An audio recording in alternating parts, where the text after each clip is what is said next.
บสาน2524พระมหาราชครูเกษรา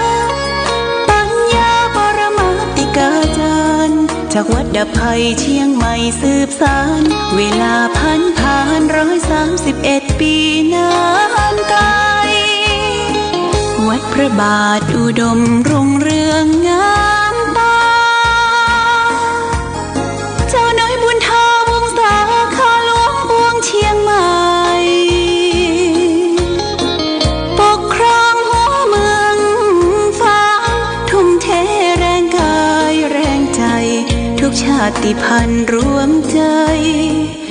รักษา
เลิศล้ำวิไลชวนให้ไปหาทุ่งเขาเนาไพรหากใครได้มาม่วนใจนักหนาได้มาแอวเมืองฟ้า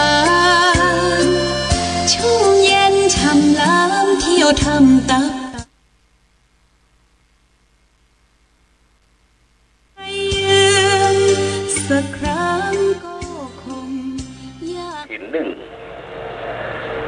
เดือนสิงหาคมพุทธศักราช 2565 ซึ่งตรงกับเดือน11เหนือเดือนเก้าไตขึ้น4 ค่ำญาติโยมเดือน11เหนือขึ้น4 ค่ำเป็นวันจันทร์เป็นวันเริ่มทำการทำงานของข้าราชการบ้านเมืองสถานการศึกษา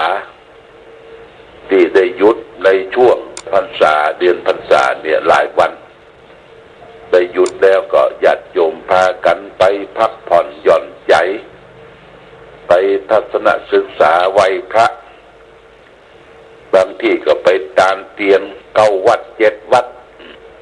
ก็ทางการบ้านเมืองก็เริ่มจะเปิดประเทศคือต่างประเทศได้เข้ามาเที่ยวมาทัศนศึกษาทัศนจรหลายที่ญาติโยมนะหลายที่หลายแห่งโดยเฉพาะอย่างยิ่งเมืองไทยเขานี่ก็คือเรื่องของวัดวาอารามซึ่งเป็นศิลปกรรมก่อสร้างห้างแปลงที่สวยงดงดงามเป็นที่ไหว้และสักการะบูชาพระธาตุเจดีย์หรือพระบาทพระพุทธบาทหลายที่ญาติโยมเพราะว่าคนไทยคนต่างประเทศต่างแดนก็มาเยี่ยมมาชมมาไหว้มาสักการะบูชาโดยเฉพาะอย่างยิ่ง พี่น้องชาวพุทธต่างประเทศนะญาติโยมไม่ใช่ชาวพุทธในประเทศไทยชาวพุทธต่างประเทศนี่ก็หลายประเทศพม่าเวียดนามกัมพูชาประเทศลาวประเทศยวนประเทศญี่ปุ่นประเทศจีนชาวพุทธนี่มีทั่วโลกญาติโยมมีทั่วโลกเป็นบางก็ถามหาวัดวาอารามที่ไหว้ที่สาที่สักการะบูชานี่เป็นสิ่งที่ดีได้มาชมมาพอมาดูวัฒนธรรมวันนี้วันจันทร์อากาศท้องถิ่นเฮาตะวาเมื่อวันเนี่ยฝนตกญาติโยมฝนตกตั้งแต่ตะวามาเข้ามาถึงกลางคืนนี่ก็ตกปล่อยอยู่เมื่ออากาศเย็นรับสบายนั่นก็หมายความว่าเฮารับมันบ่ฝันญาติโยมรับอิ่มรับเต็มรับสบายนี่บ่ฝันหันคนเฮาและท่านทั้งหลายถ้ารับสักชั่วโมงหรือ2 ชั่วโมงเนี่ยรับอิ่มรับเต็มนี่นะมันก็สดชื่นแจ่มใสแต่ถ้าบ่ได้รับอิ่มรับเต็มร่างกายมันก็พลอยเจ็บไข้ไปตัวบ่สดชื่นไปตัวโดยเฉพาะอย่างยิ่งเกิดโรคภัยไข้เจ็บ ที่มันมีประจำตัวเฮาเนี่ยทุกคนมันมีเหมือนกันหมดโรคภัยไข้เจ็บอันโรคที่เกิดขึ้นกับเฮาก็โรคอยากขับอยากถ่ายเดี๋ยวก็จะล็อกปัสสาวะอุจจาระโดยเฉพาะอย่างยิ่งกับปัสสาวะนี่บ่อยญาติโยมนะขับถ่ายของเสียออกจากร่างกายคือเขารับมันปฏิปต่อนั่นก็ทำให้บ่ค่อยจะสดชื่นเท่าใดแต่นั่นแหละญาติโยมขอได้นอนขอได้นอนทอดกายการนอนทอดกายนั่นก็หมายความว่าเขาได้พักผ่อนละญาติโยมขอได้นอนทอดกายพักผ่อนการพระองค์ตะแคงเท้าเหลื่อมเท้าแล้วก็เอามือขวาไปป้องที่บนพักกันบนหูคือนอนแบบราชสีห์นอนญาติโยมราชสีห์หรือสิงโตมันนอนนี่นะมันจะเอาเท้า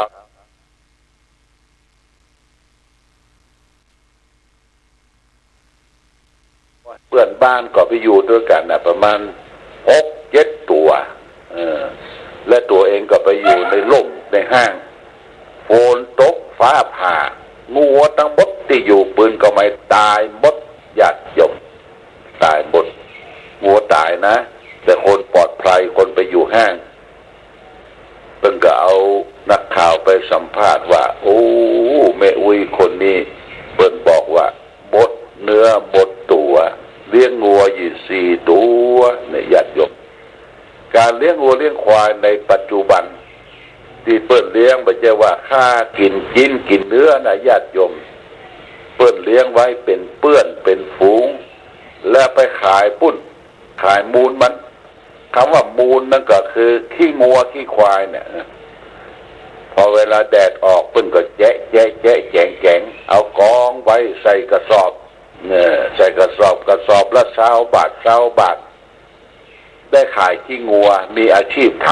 ำเลี้ยงงัวนี่ก็สามารถที่จะร่ำรวยได้ญาติโยมนะถ้าบักขี้เกียจขี้ค้านมีงัวสัก10 สัก20นี่ได้ขายขี้มันขายมูลมันเพิ่นก็ใส่กระสอบอย่างตามถนนใบพัดเมืองฝางนี่เพิ่นก็ประกาศขายขี้วัวขี้หมูขี้ไก่มูลสัตว์เหล่านี้มันเป็นอาหารของพืชเรียกว่าเป็นปุ๋ยคอกญาติโยมบางทีงัวนี่เพิ่นก็เอาไปปล่อยวัดควายก็เอาไปปล่อยวัดสัตว์ใหญ่นี่ญาติเป็นสัตว์ที่มีคุณกับเฮาและท่านทั้งหลายแต่ก่อนนี่ทำงานไถนาคาดเกวียนใส่ล้อที่เฮาเดินทางสัญจรมาตั้งแต่บรรพบุรุษสัตว์เหล่านี้มีคุณกับเฮาและท่านทั้งหลาย อย่างที่ประเทศอินเดียนะญาติโยมนะอินเดียนี่ก็คือเขาถือว่า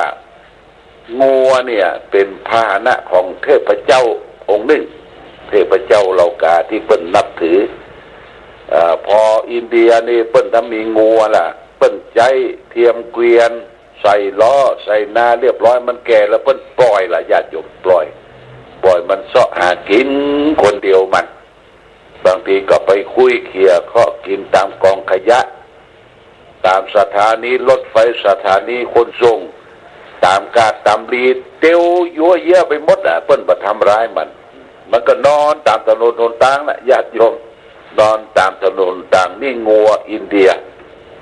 เปิ้นปลดระวางล่ะปลดระวางถ้ามันตายนี่เปิ้นไม่ได้กินนะไม่ได้กินเนื้อมันเพิ่นก็เอาไปเผาเอากระดูกเอาขี้เต่าขี้หยังเนี่ยไปเป็นปุ๋ยแฮม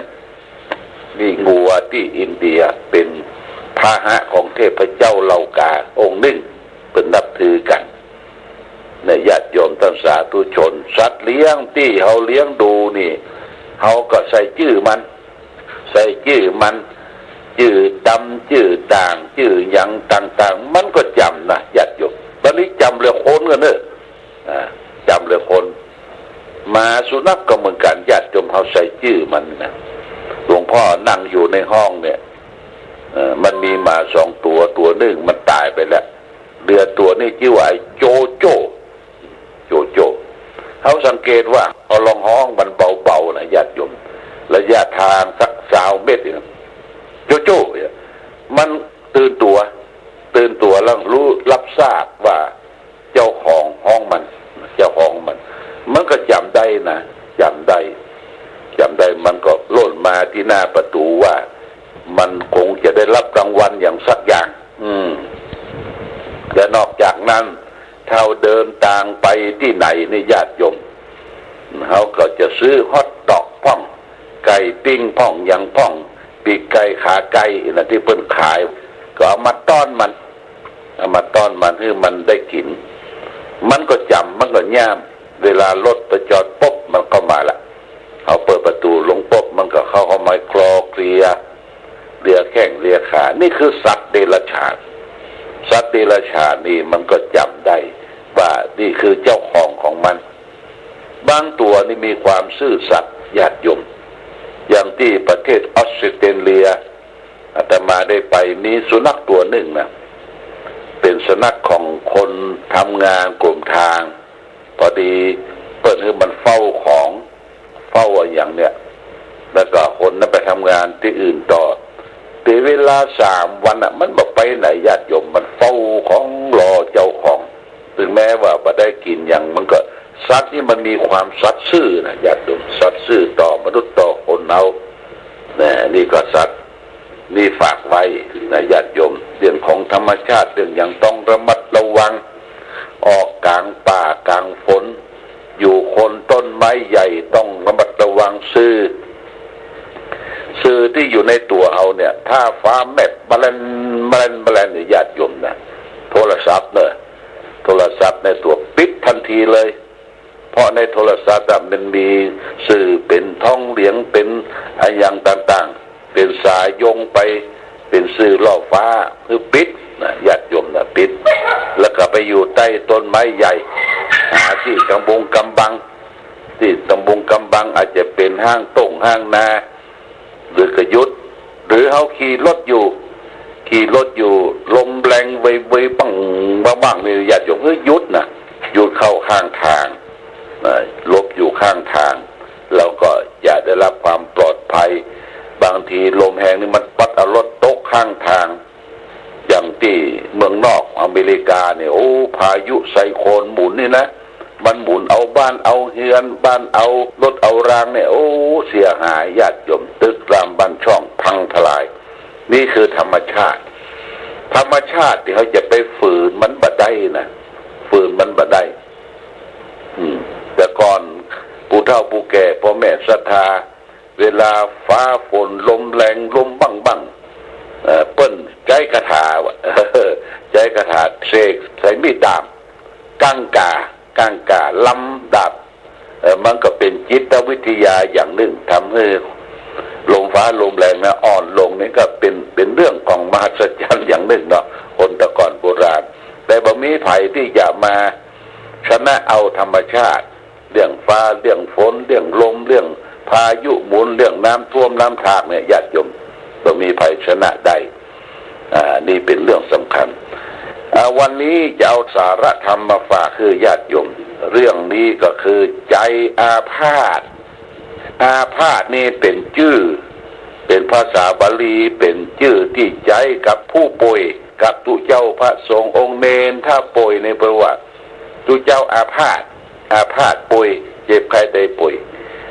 ที่ใจอาพาธใจป่วยนั้นเป็นจะได้เขาก็ลองฟังญาติโยมนะเพิ่นก็บอกว่าคนส่วนมากเข้าใจว่าการได้รับสิ่งที่พึงปรารถนาสิ่งที่ต้องการคือลาภยศสรรเสริญจึงจะมีความสุขถ้าบ่ได้สิ่งเหล่านั้นก็เป็นความทุกข์ของเขาขึ้นอยู่กับเหยื่ออารมณ์สิ่งที่มีขอเบ็ดคอยเกี่ยวชีวิตของเขาให้ติดอยู่อย่างทรมานธรรมะในพระพุทธศาสนาสอนให้เราแสวงหาความสุขโดยบ่ต้องไปกินเหยื่อคือโลกามิตรเหล่านั้นโดยการทำจิตใจให้มั่นคงให้มีความสะอาดแจ่มใสให้ปราศจากโรคคือความรักความชังและความหลงผิดความสุขในทางธรรมขึ้นอยู่กับอิสรภาพทางจิตใจจิตบ่อาพาธใจบ่ป่วยก็เพราะว่าโรคภายในบ่เบียดเบียนมันเป็นความสุขที่สุขุมแนบเนียนกว่าความสุขที่คนเราอาจจะได้เสวยโดยบ่ต้องกืนกินขอเบ็ดคือมันเจ็บแสบตรงในท้องในไส้ญาติโยมฉะนั้นในทางปฏิบัติธรรมะในทางพระพุทธศาสนาจึงสอนให้กำจัดความเศร้าหมองในใจให้หมดไปเบื้องต้นต้องฝึกหัดคิดอยู่ในเรื่องที่ดีพูดจาด้วยคำอันเป็นสุภาษิตอันเป็นมงคลประกอบคิดกับอันชอบนั้นกิจกรรมที่เป็นความดีเหล่านั้นจะเป็นเครื่องซักฟอกความเศร้าหมองอันอยู่แต่เป็นทุนเดิมให้หมดไปกำจัดอาพาธความป่วยทางจิตใจที่เบียดเบียนเป็นโรคเรื้อรังเนี่ยหายไปทีละเล็กละน้อยจนกระทั่งเมื่อจิตใจติดอยู่ในความดีแล้วก็จะมีความทะเยอทะยานเกรงกลัวต่อบาปทุจริตทั้งหลายทั้งปวงนั่นแหละนะว่าเขาได้ดำเนินชีวิตโดยถูกต้องแล้วถ้าหากจะมีความจำเป็นที่จะต้องทำกรรมอันใดที่จะเป็นเหตุให้จิตใจมันเศร้าหมองแล้วเขาก็จะบังเกิดหิริโอตปะคือความเกรงกลัวละอายต่อบาปบัทำกรรมอันนั้นเป็นอันขาดแม้จะต้องจบชีวิตเพราะการบัทำก็ตามปริโยทะปยะอัตตานังจิตตะเกละเหติปันติโตบัณฑิตพึงตำตนให้ผ่องแผ้วจากเครื่องเศร้าหมองของจิตใจนี่เป็นสุภาษิตธรรมบทคุตกนิกายคำว่าบัณฑิตนี่คือท่านผู้รู้นะญาติโยมนะผู้รู้ไม่ใช่เป็นคนที่โง่เขาเต่าตุนบัณฑิตเนี่ยพยายามทำจิตใจให้ผ่องแผ้วจากเครื่องเศร้าหมองใจทั้งหลายทั้งปวงนี่เป็นฝากเป็นหลักคิดคือแก่ญาติโยมท่านสาธุชนเดือนนี้ก็เป็นเดือนสิงหาและญาติโยมนะเดือนสิงหานี่ก็มีความหมายวันนี้เพื่อจะทำบุญครบรอบ100 ปีของหลวงพ่อครูบาสิทธิอภิวันโนวัดดอยลางป่างต้นเดือเพิ่นมรณภาพเมื่ออายุ92ญาติโยมนับตั้งแต่มาก็ได้8 ปีก็จะครบ100 ปีเพื่อก็จะได้เปลี่ยนเครื่องนุ่งเครื่องทรงเครื่องจีวรอัฐบริการปีหนึ่งเพื่อจะเปลี่ยนครั้งหนึ่งถ้ามีโอกาสก็ขึ้นไปนะแต่ขึ้นไปต้องระมัดระวังเรื่องรถเรื่องรางโดยเพราะหนทางมันลื่นขึ้นดอยลางไปดอยลางจะไปลืมซื้อเมี่ยงญาติโยมซื้อเมี่ยงบอกแควน ดอยลางนี่ขึ้นชื่อเรื่องบอกแควนโอ้มันขึ้นดีบอกแควนดอยลางเนี่ยลองถามญาติโยมลองถามที่วัดดอยลางปากตัวเดือก็มีเด้อเมียงเปิ้นทำไปแบบสินค้าโอท็อปนะพี่น้องดอยลางทำแพ็คอย่างดีทำเป็นอมอย่างดีนี่เมียงหลวงพ่อก็ชอบอมเมียงที่ชอบเนี่ยเมียงหวานเนี่ยบอกใครชอบตัวใดเนาะเมืองส้มฝาดเนี่ยส้มฝาดอมมันเป็นของเก่าโบราณของเขานี่ก็ขึ้นไปเด้อร่วมทำบุญทำกุศลด้วยกันเมื่อวัน2-3 วันที่ผ่านมาในกับวันที่29วันที่29นี่ต้องขอขอบคุณกับแม่คำแก้วนะวงเล็บแม่หลานวรรณศักดิ์พร้อมด้วยลูกหลานมาจากบ้านช่องแห่ใหม่บ้านช่องแห่ใหม่ตำบลห้วยไคร้แม่สายได้มาร่วมทำบุญกับหลวงพ่ออุทิศส่วนกุศลเนื่องแก่พ่ออุ้ยแปลงแม่อุ้ยสิงห์คำจันทราภูลนายพรชัยวรรณศักดิ์และนางสมศรีล่ามแก้วศักดิ์เป็นเงินอยู่ปัจจัย500 บาทโมทนาสาธุแล้วก็ฝากทำบุญเป็นค่าไฟฟ้าวิทยุแห่ง200 บาทรวมแล้ว700 บาทผมบอกว่าศีล5ประมาณ9 หรือ 10 ค่ำเนี่ยอย่ามารถตู้มาแอว มาเยี่ยมนาบอสวามาคารวะหลวงพ่อโมทนาเด้อพี่น้องตำบลห้วยไคร้ช่องแห่ใหม่นะแม่สายมานุกัดนี้พร้อมกันนั้นก็มีสนศรัทธาลำปางบ้านท่าวังพร้าวตำบลวังพร้าวอำเภอเกาะคาลำปางเนี่ยร่วมทำบุญทำกุศลกับหลวงพ่อแม่มีครอบครัวแม่บุญสายเดือนคำแม่ฟองจันทร์สันทีแล้วก็ครอบครัวนางอรวรรณตาอินครอบครัวนางโสภาอุตตโมได้ร่วมกันทำบุญไว้250 บาทเป็นค่าน้ำค่าไฟแล้วก็พ่อจูอินแก้วนี่ก็ได้บริจาคในวันปฏิบัติธรรมวันเสาร์แห่ง200 บาทเป็นค่าไฟฟ้าของวัดจึงขอขอบคุณกับญาติโยมท่านสาธุชนทุกท่านที่ได้ร่วมทำบุญให้หอมเป็นค่าไฟฟ้าสถานีทำบุญเป็นยอดเทียนยอดเงินทั่วไปขอท่านทั้งหลายจงมีความสุขมีความเจริญมีความรุ่งเรืองความวัฒนาถาวรสมดังพร4 ประการคือมีอายุวันนะสุขะภาระมีปฏิภาณธนสารสมบัติธรรมสารสมบัติทุกที่วาราติการรายการธรรมประทีป2 ทางต้องขอลาก่อนขอผู้ฟังจงตั้งมั่นจิตหันษาด้วยธรรมะขององค์พระพุทธาได้นำพาให้เกิดความสุข